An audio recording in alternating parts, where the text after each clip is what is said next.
Assalamualaikum warahmatullahi wabarakatuh. Waalaikumsalam warahmatullahi wabarakatuh. Alhamdulillah. Alhamdulillahi rabbil alamin. Wassalatu wassalamu ala asrofil anbiya'i wal mursalin Sayyidina wa maulana Muhammadin wa ala alihi wa sahbihi ajmain.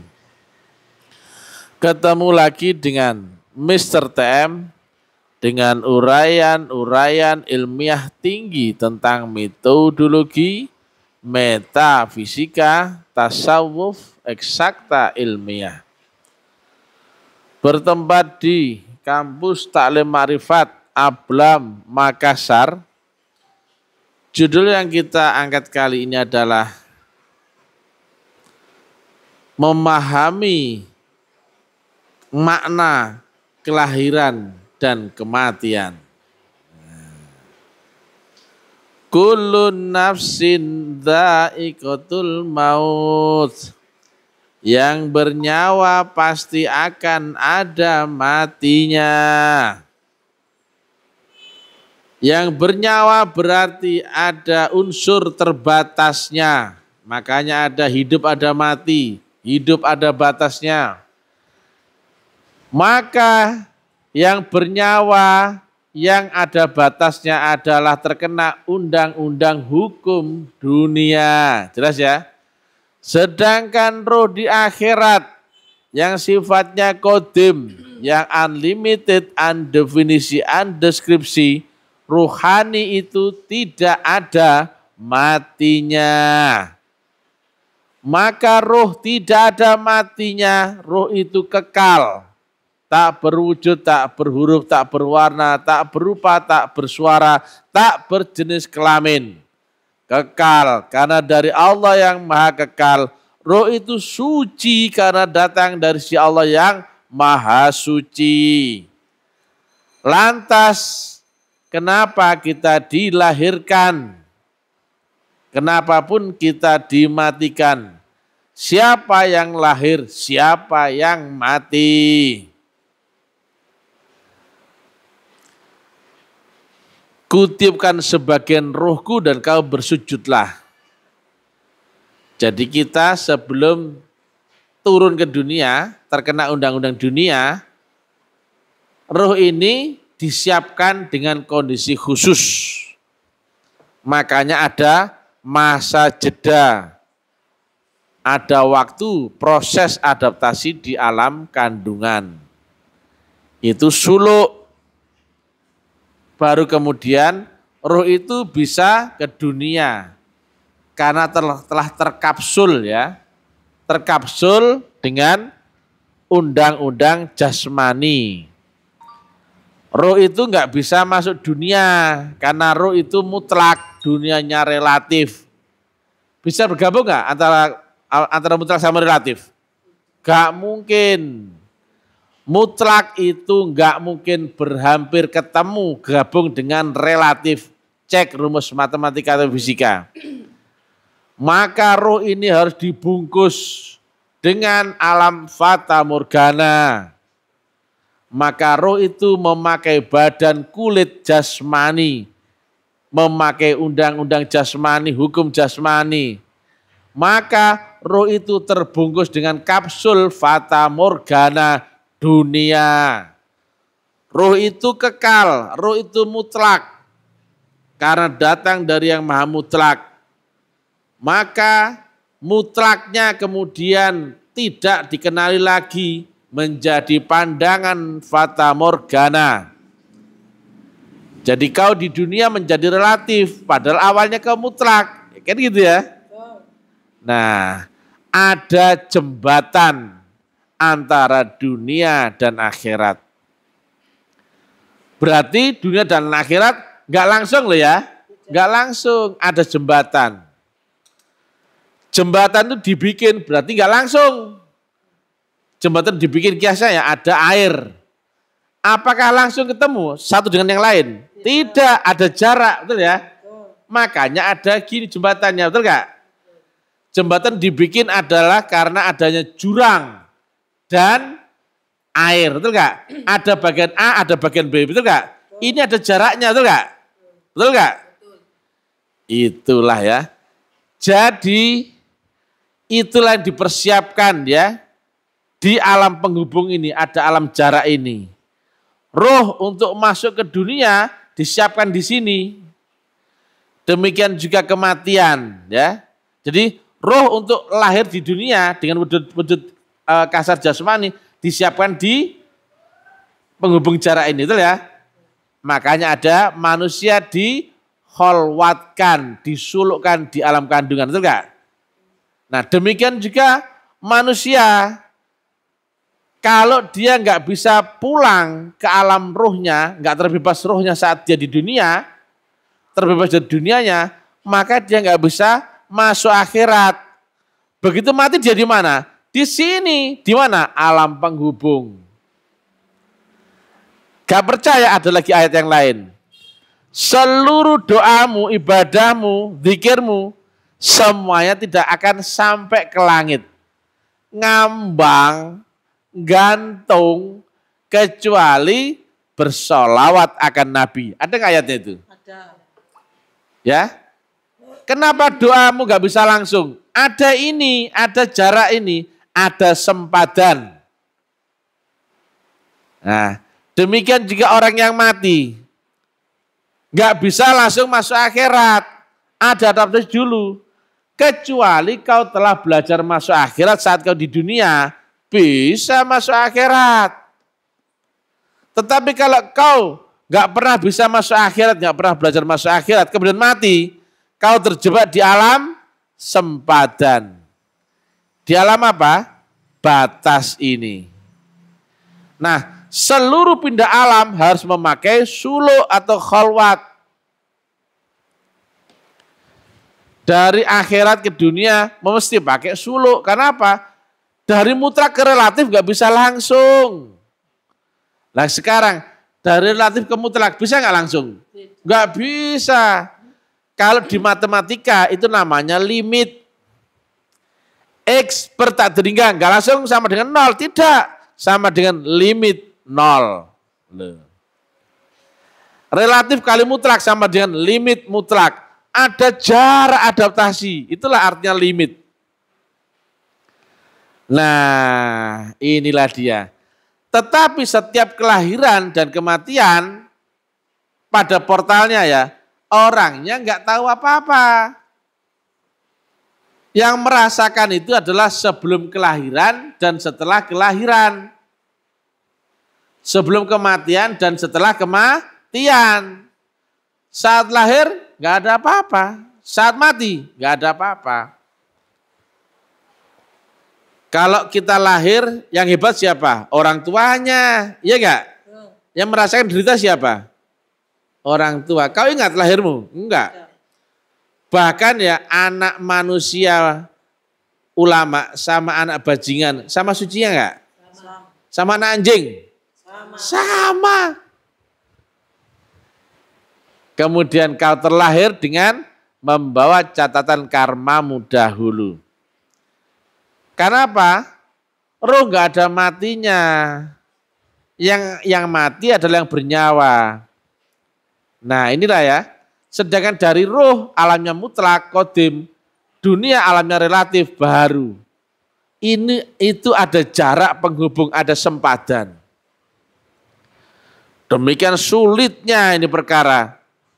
Nah ilmu di dunia, ilmu di alam akal, mulai ya keyakinan, pendapat, cerita, teori, kabar, wacana, diskusi, debat, bacaan, melihat, yang memakai akal sama panca indera itu baru. Itu hanya bisa dipakai di dunia saja. Begitu tidur, hilang nggak ilmunya? Hilang. Begitu akalnya hilang, karena sadarnya hilang, seluruh ilmunya hilang. Gimana mau masuk akhirat? belum apa-apa sudah hilang. Baru tidur sudah hilang, apalagi mau mati. Apalagi di atasnya kematian. Makanya kata Nabi, udkhulu fisilmi kafah. Masuklah kamu dalam Islam ilmu jasmani dan rohani. Prakteknya apa? Kau masih hidup, kau harus belajar ilmu rohani. Rohani di mana? Akhirat. Tapi kau masih hidup, dua-duanya jalan. Jasmani masih di dunia, tapi rohanimu tembus akhirat. Maka logikanya, orangnya ya dari dunia masuk akhirat toh. Yang di dunia apanya? Akalnya, panca inderanya, jasmani, betul enggak? Yang masuk akhirat siapa? Ruhnya. Bukankah ada alam sempadan, alam penghubung, betul enggak? Itulah kenapa kau harus kholwat, kau harus suluk, kau harus baiat. Kau harus lewat proses dibersihkan, disucikan. Enggak bisa manusia masuk akhirat itu. Kecuali atas izin Tuhan. Dan izin Tuhan pun enggak seperti sulapan, celing, aku mau wa'dul kamil masuk akhirat. Celing, bukan begitu. Allah itu pakai sistem. Coba. Innallaha wal malaikatahu yusholluna 'alan nabi. Loh, apakah Allah enggak maha mutlak? Kenapa Allah pakai Rasul, betul enggak? Itu hukum dimensional. Kalau Allah mutlak, Allah maha kuasa, kenapa pakai Rasul? Betul enggak? Bukankah kalau Allah mau, Allah bisa ke dunia? Tidak seperti itu. Ada sistem. Inilah sistem yang enggak terbaca orang. Nah Allah aja pakai sistem ya. Bahkan ya, ada 7 lapis langit ya, adaptasinya itu ya. Kata Nabi, dari jarak lapis duniamu ke arsnya Allah ada 7 lapis langit loh. Coba. Kenapa Allah enggak langsung mau? Semua orang masuk surga semua orang terima semua. Kenapa kok ada hal haram benar salah surga neraka? Karena berlaku sistem. Dunia ini ada kenapa? Sistem. Dunia dan akhirat itu ada kenapa? Sistem. Kalau ada wujudnya kenapa? Sistem. Jadi nggak bisa langsung-langsung. Walaupun kau mati ribuan kali, kehidupanmu mati ya, makanya ada tulang ekormu. Wah, nanti tumbuh lagi kau, jadi manusia lagi. Mati lagi, tumbuh lagi kau, tumbuh lagi kau. Maka dalam Quran kan ada ayatnya, dihidupkan, dimatikan, dihidupkan, dimatikan, berulang-ulang. Karena apa? Roh ada matinya enggak? Enggak. Yang mati yang bernyawa. Yang ada mati, ada hidupnya berarti terbatas ya? Maka dunia apa akhirat? Dunia. Yang mati adalah faktor manusiawimu yang di dunia. Paham ya? Sedangkan dunia dan akhirat enggak langsung itu. Ada jarak penghubung. Makanya di matematika ada istilah limit. Makanya di dalam sampaikan Nabi ada istilah jembatan. Jembatan itu enggak langsung gini loh ya. Kalau nyambung langsung bukan jembatan namanya. Itu namanya gantet. Betul enggak? Jarak A ke B. Ada satu lagi, boleh? Udah, buat udah. Nah ini loh. Misalkan ya. Ini loh ya. Adanya jembatan karena ada jarak. Betul enggak? Nah ini loh ya. Jembatan dibikin karena jarak. Kalau gantet, berarti nyambung. Betul enggak? Kalau jembatan berarti ada jurang atau air. Betul enggak? Nyambung enggak ini? Enggak. Nah, siapapun engkau yang di dunia enggak bisa langsung ke sini. Kalau kau enggak tahu cara masuk akhirat, kau nyangsang di sini dulu. Bahkan doamu, sholatmu, ibadahmu, jika tidak bersalawat akan Nabi, enggak bisa langsung, betul enggak? Gantung di langit atau ngambang. Maka itulah ya, kau akan ketemu kelahiran kembali. Mati lagi, kelahiran kembali. Kenapa? Gak bisa pulang.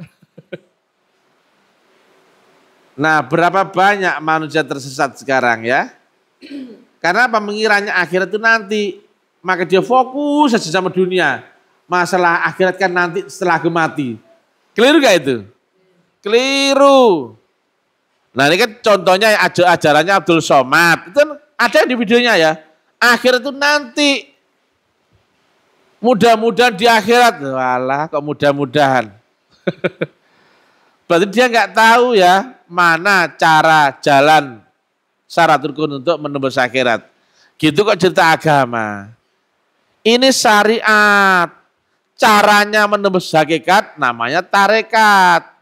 Pindah alam namanya hakikat. Kau di dunia jasmanimu, rohanimu di akhirat, dua-duanya jalan, ketemu makrifat, resultante. Loh enak. Jadi di sini bukan agama. Di sini bukan agama, di sini pun bukan agama. Ngeri ya, jauh sekali ya. Misalkan ini syariat ya, ini bukan agama. Cara nyebrangnya tarekat bukan agama. Di sini pun bukan agama, hakikat ini sudah pindah alam bukan agama.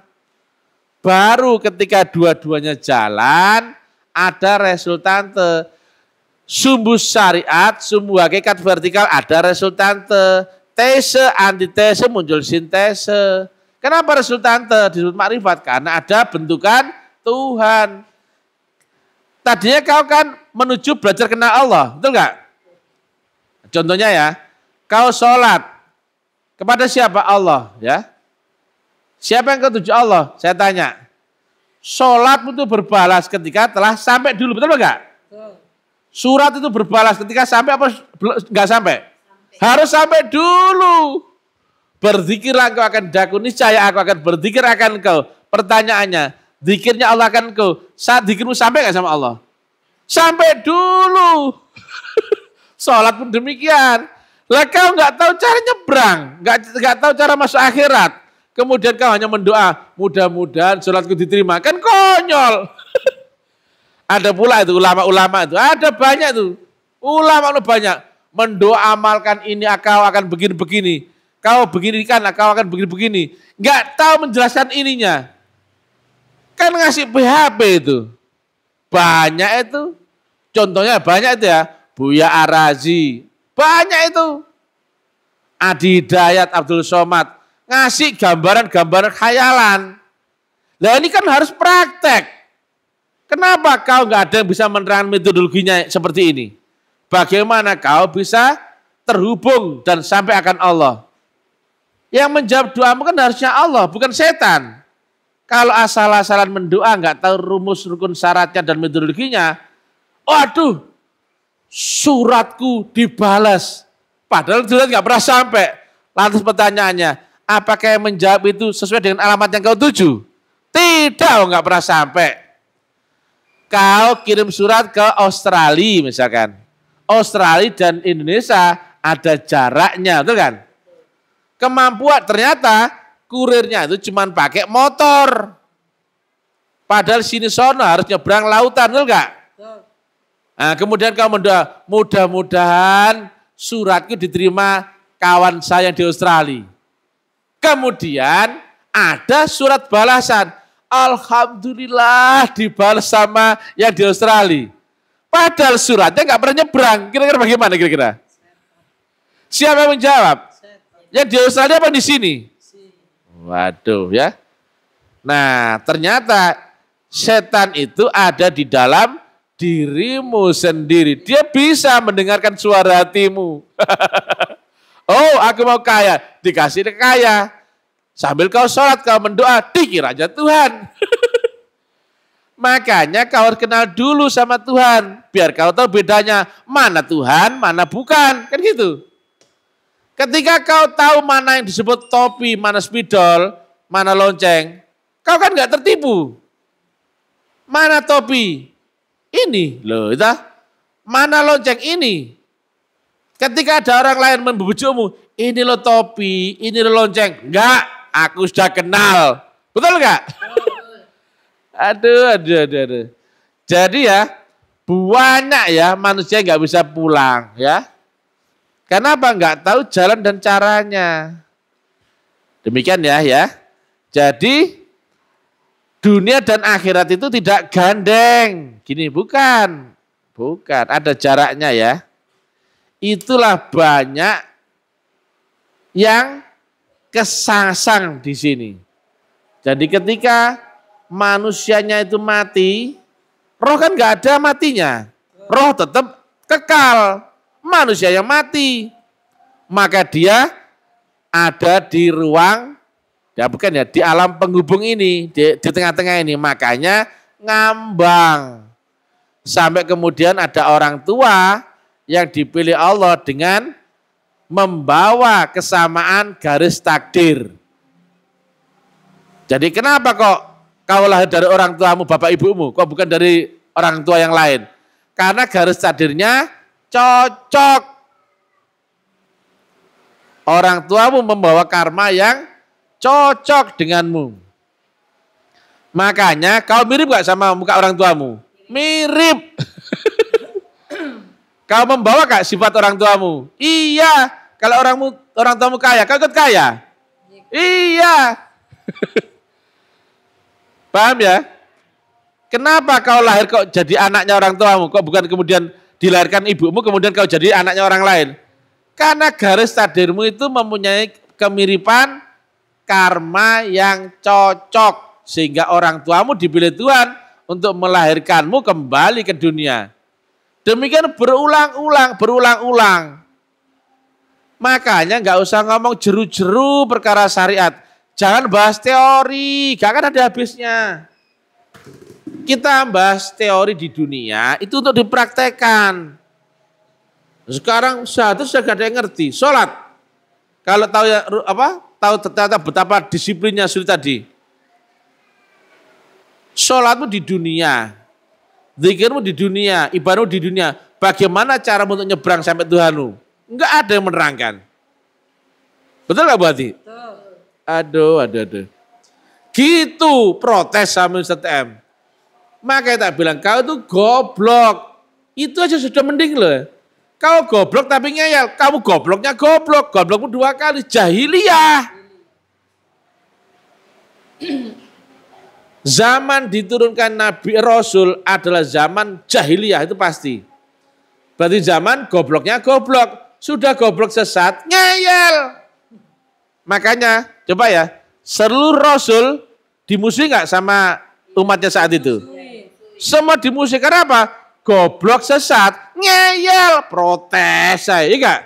Menjadi apa? Gobloknya goblok, gobloknya 2 kali, jahiliyah. Aduh. Zaman ini sama enggak? Sama. Tak bilang kau tuh goblok, kau tuh sesat, kafir, gak ngerti. Bukannya malah belajar, malah ngamuk, ngeyel. Betul enggak? Betul. Kamu jujur aja loh, kamu syahadat, apa kau udah bersaksi? Atau cuma mengucapkan tok?